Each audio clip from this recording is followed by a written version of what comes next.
সরকারের প্রথম দিনে একটা ক্যাবিনেট মিটিং করতে হয়। আমরা ক্যাবিনেট কলিগরা সবাই বসছিলাম, ওখানে অ্যাডভাইজার মহোদয়রাও ছিলেন। মাননীয় প্রধানমন্ত্রী আমাদের উদ্দেশ্যে বক্তব্য দিয়েছেন, কিছু অনুশাসন দিয়েছেন।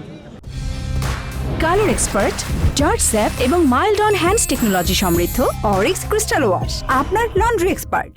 এবং প্রথমত যেটা হয় যে গভর্নমেন্টের ফার্স্ট 100 ডেজে কী কী প্রায়োরিটি আছে সেটা নির্ধারণ করতে হবে। তা আমরা এবার 180 ডেজের একটা প্রায়োরিটি নির্ধারণ করেছি, সেটা পরে আপনারা জানতে পারবেন, আরও পরে ডিসাইড হবে। সরকারের অগ্রাধিকার বিবেচনায় আমরা প্রাথমিকভাবে দ্রব্যমূল্য নিয়ন্ত্রণে রাখা, আইনশৃঙ্খলা পরিস্থিতি আরও উন্নত করা এবং সরবরাহ চেইন আর কি সাপ্লাই চেইন ঠিক রাখা, আর বিদ্যুৎ এবং জ্বালানি সেক্টরে যাতে কোনো সমস্যা না হয়, গ্যাস এবং বিদ্যুতে, সেটার প্রতি লক্ষ্য রাখা। These are the priorities. আর অন্যান্য যেগুলো বিস্তারিত আলোচনা সেটা অফিসিয়াল ব্যাপার।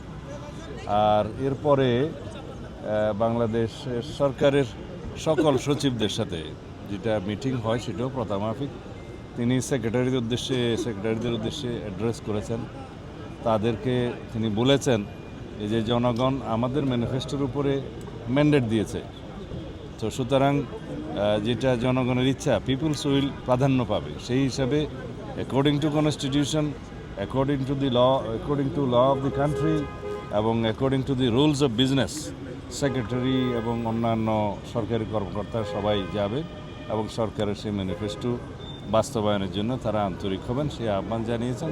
এবং সবাইকে আমরা বলেছি যে কে কার কী অ্যাফিলিয়েশন আছে সেটা আমরা দেখব না, আমরা মেরিট ভিত্তিতে সবাইকে যাচাই করব।